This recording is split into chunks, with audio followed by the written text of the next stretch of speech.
Hi there, Christine Glover here again with a third installment of the Turning Points workshop that I developed several years ago.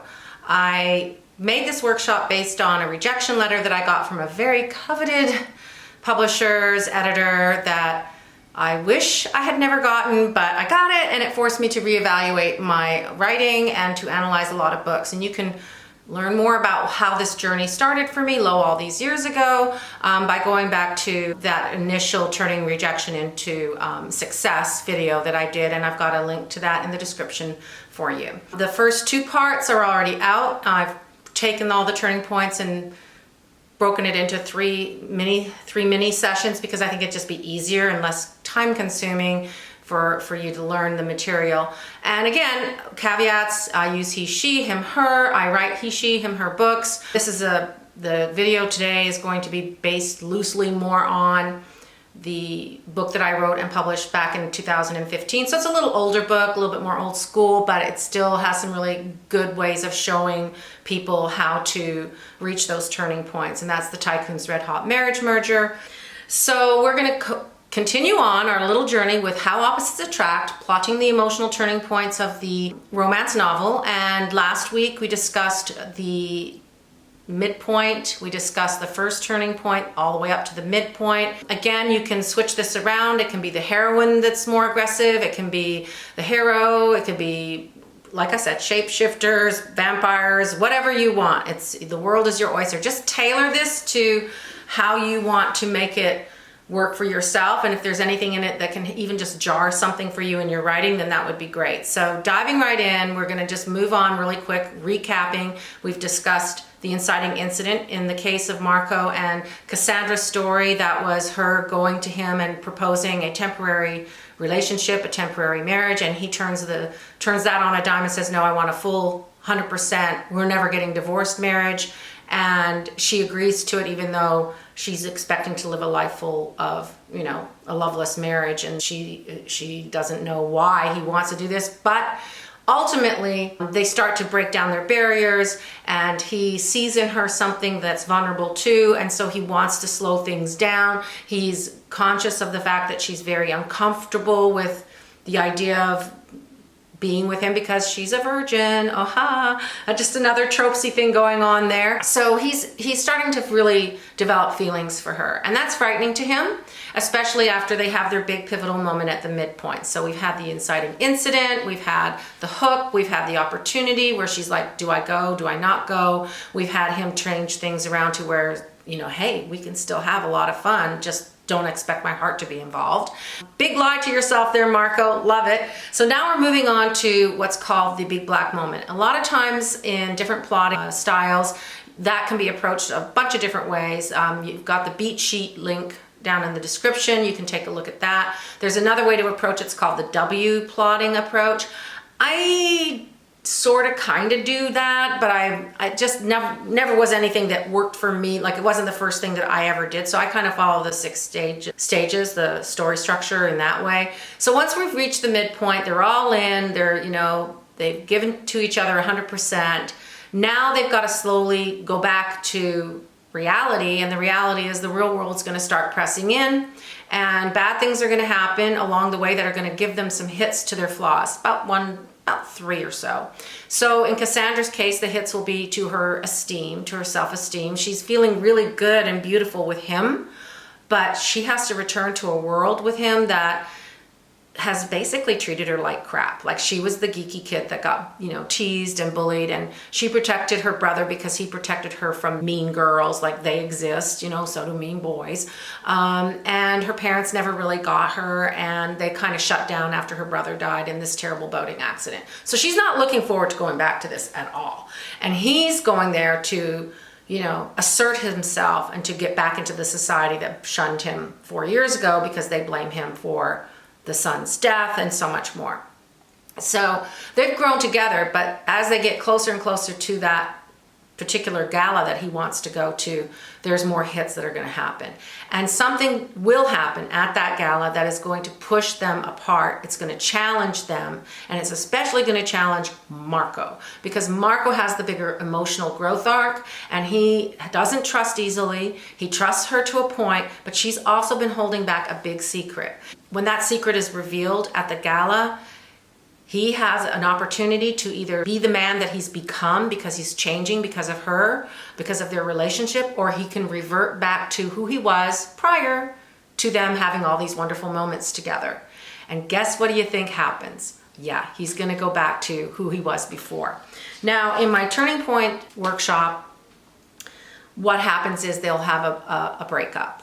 And at that point, that the flaw is challenged. There's a dark night of the soul afterward for both of them, but especially for him. And then there's a big revelation for him where he realizes, oh man, I've really screwed this up. So I've got to find a way to win her back. And then the question becomes, will she take him back? Because he was a doofus. So world-class idiot, you see a lot of those. There's certain terms that you see in romance novels. They're pretty common to all the different novels that have romances in them. And one thing our guys don't like is to be played for a fool. Neither do the girls, but the guys in my books, in the earlier books especially, don't like being played for fools. So in the initial breakup, there's going to be, for her, she's going to feel alone because she's martyred herself for him. She knows she deserves more from him, and she expects it and she demands it because he's the one that told her literally that she deserved better. And she has to leave him if he will not commit to her emotionally. The only way she can get what she truly wants is for him to commit to her emotionally and to be that man that she believes him to be her true hero. When he doesn't, she's alone, because he doesn't want to risk his heart. She's alone, but he made her feel alive and strong. She deserves more. She deserves a happiness and future and her dreams and love. She deserves a life with no regrets, but only he can give her love. So she's walking away from the only man she'll love in her mind. But she's not sure he'll find his way back to her, and she's not sure if he has to try. Even though her heart's desire is to be with him, she needs love from him more. And she wants to have that love, or she will be alone. In his case, he's also miserable and alone. He's angry. He's isolated himself. She's left him, and all is lost. And he can't believe she wouldn't play it his way. He tries to erase her from his mind. A lot of times there's like boozing with his friends, or they go off alone somewhere to lick their wounds, like some old, like a wolf that just lost a fight. They just go and lick their wounds. When his anger about the situation subsides, though, there's a hole where his heart used to be. He's empty. He feels so lost. He realizes that only she can fill that void for him. If he doesn't have the courage to go after her and be emotionally vulnerable to her, he'll lose the only woman he's ever loved. He must bare his heart and his soul to her because she's his resting ground, his safe harbor, his home. And now he has to fight to win her back. And that brings us into another moment, which we'll talk about later. So here in the breakup, and it's the turning point number 2. Turning point 2, there's a major setback. It's a black moment. So he has an opportunity now, good old Marco, to step up to the plate and be the man she thinks he is, or has become. But will he? Please, Marco, Peter twisted the truth. Let's go back to the penthouse and I'll explain. The truth is that 2 people are dead because of you, Marco said. The truth is that you were willing to sell your body to me to get a cushy position in your family's corporation, save your catamaran for yourself, and maybe get everything I owned in the bargain. If something were to happen to me in the next race, you could have given me what I wanted 4 years ago with the truth. Pain arrowed through her and fissures formed at the seams of her soul. It's not like that. I admit that I was desperate, she said, but stopped speaking when she recognized the misplaced pride fueling his anger. Anger which had forced her to ruin her parents' memories, albeit skewed, about her brother. Anger which had brought Marco to betray her trust in him. I've given you every reason to trust me, and if you cared about me even a little, you would know that everything I do is for a good reason. She wouldn't explain herself. You know there was never a plot or a plan against you. If you're foolish enough to believe that nonsense, then we have nothing to bind us together. We have a marriage contract. Marco dropped his arms by his side, then leaned forward ever so slightly, a breath away from her, and yet a million miles gone from her heart. I only wanted your pedigree. Now I have it. The fact that you're fantastic in bed is a bonus. Ooch. Her heart turned to crystal, cracked, then splintered into 1,000 pieces. Still, she refused to flinch and let him know how he'd broken her. What we have is a marriage in name, she said. My coming to you is the best thing that could have happened for both of us. I trusted you with my heart. Oh, I'm gonna cry. I gave it to you freely, and not because I signed a stupid piece of paper, but until you let go of the bitterness that's consuming you, the only bargain I'll honor is the legal one. Cassandra waited a beat before leaving Marco. When she reached the door leading to the foyer, she turned and saw him standing alone, and her heart ached. But she had to hold her ground and stay firm despite her desire to return to try to convince him to believe her. Because she deserved a man who loved her unconditionally, one who would stand up for her and support her without fail, and she would never settle for less than that again. Ooh, ooh, ooh, ooh, ooh. Go Cassandra! So she's better because of him, and she knows that they can be better together. So then we go into this all is lost moment for Marco, where he realizes afterwards he's been just a first-class idiot. And in this case, he goes off to the ocean, which usually brings him comfort and solace. He's a regatta racer. He's a billionaire galore, and he wants to lose his frustrations and anger and bitterness out on the ocean. But everything reminds him of Cassandra and the memories that they made together when they were on their honeymoon. The wind rustling through his sails echoed the triumph in her voice when she first conquered her phobia. The shades of light and dark rippling through the waves reflected the excitement in her azure eyes when she shared her catamaran's capabilities and offered to let him race the barracuda.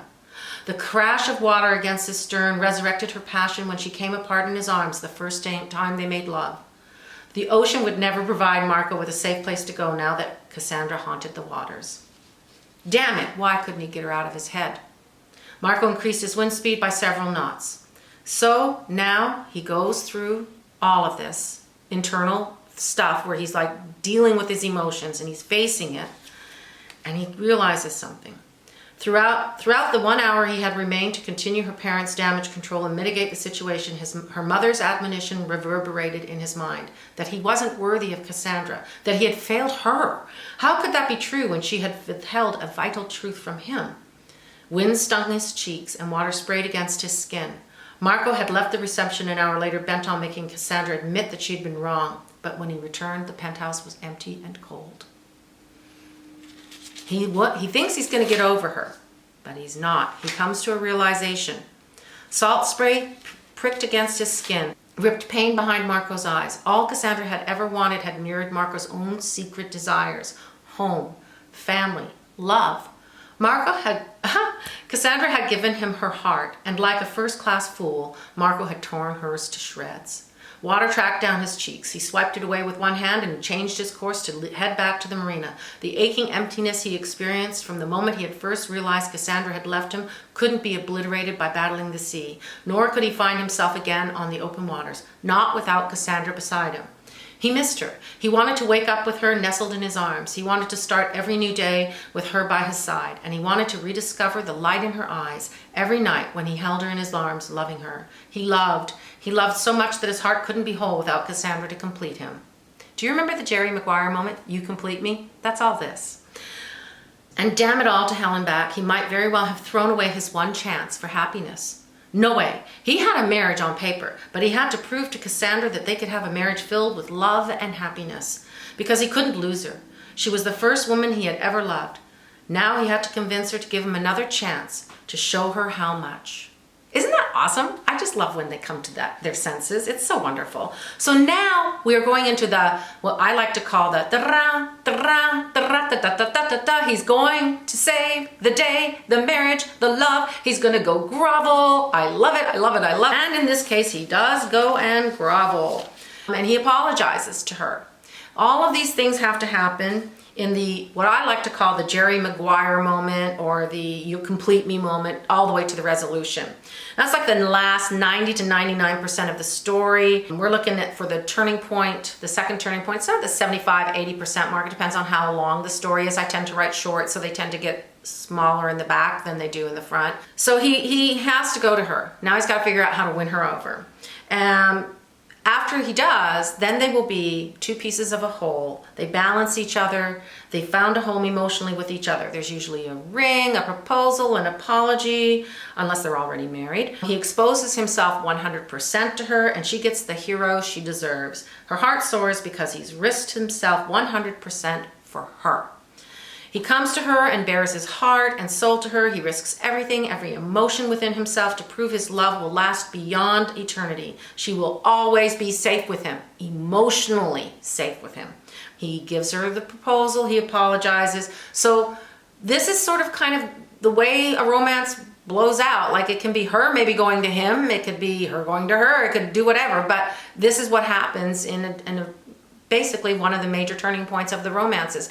A lot of times you can have like a little post resolution moment where it could be like an epilogue showing them like a year later, maybe with a child, or doing something together, that winning a race or whatever. Like for him it would be winning this big catamaran race. So basically, how does he win her back? How does Marco win her back?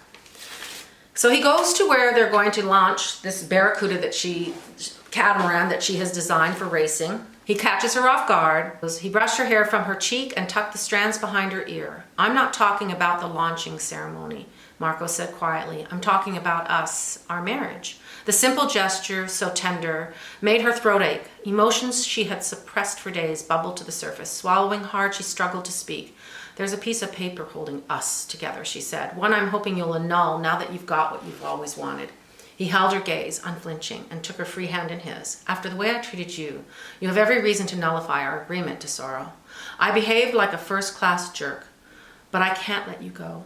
"Why not?" Cassandra injected steel into her voice, refusing to let the warmth of his touch and his charming Latin love phrases sway her judgment. By the way, he's like an Argentinian, just throwing that in there. Sexy hot. "You own Nelson Industries. The barracuda is yours. What more could you possibly want?" And she had already given him her heart, only to have him break it. "I want you," he said. "You want my body?" "No." He knelt on one knee and looked up. "I might cry. When you proposed to me, I thought I wanted revenge and the chance to prove to the world that I am a world-class regatta racer. But I was wrong. You're all that I want. I love you. I think I was half in love with you after our first dance, but now I am crazy in love with you.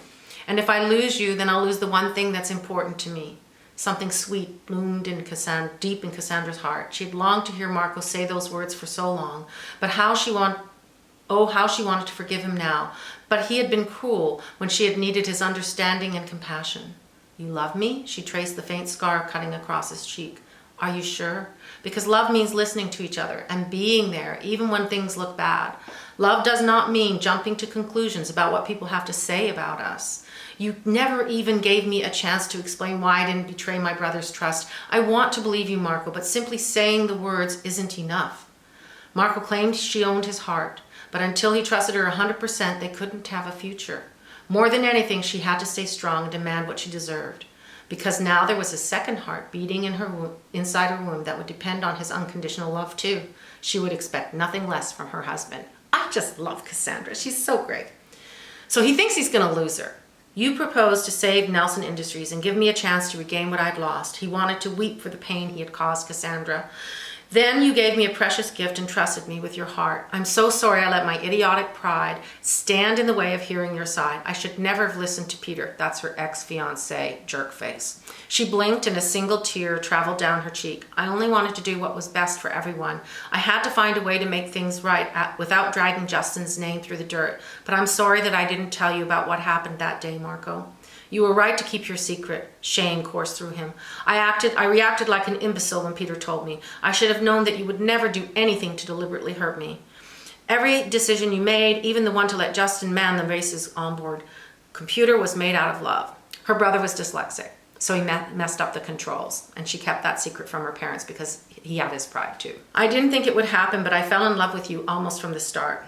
Her voice cracked, but Marco heard the truth. She'd loved him even when he hadn't promised her his heart. I hate that I made you cry. I want to make you happy. I don't need the company or the barracuda. I need you. Please, Cassandra, take me back and let me love you forever. You don't want the barracuda? She asked, sniffing. He tucked one hand into his pocket and withdrew a white box. No, ti amo. I only want you. Cassandra's lower lip trembled. But what about the platinum cup? He could hear the sound of waves lapping the dock's pilings and the rustle of wind flapping through the catamaran's tall mainsail. A small murmuring of voices speaking in hushed tones permeated his senses. Marco inhaled the scent of sea and surf and sun, remembering all the glorious days he had spent with Cassandra on the Atlantic Ocean. I don't need a trophy. I need you. You're more than a lover. You're my heart. You are my breath. I need you to race in July. I need you to be by my side at Nelson Industries. You don't have to give that up to be with me. Ooh, compromise. What a nice thing to have happen at the end of a love story. You are my heart and the center of my world. Without you, I am an empty shell, but with you, I am whole. Please marry me again, and I'll give you a lifetime of happiness in return. Leaving you was the hardest thing I've ever done, Cassandra said, but I had to be sure that you could love me because I need you to love our child too. His pulse raced and his ears thundered with a rush of blood. We made a baby? I'm going to be a father? Hope, something greater than himself, radiated throughout his entire body. Marco looked down at Cassandra's flat stomach and back again. But isn't it too soon? Oh, Marco, you should know by now that when it comes to calculations, I'm usually right. She took his hand and placed it on her belly. You think you have enough room in your heart for both of us? Emotion lodged in his throat. Marco had fought his entire life to be part of a family that hadn't wanted him, but this beautiful and courageous woman had given him everything he had ever dreamed of having. See.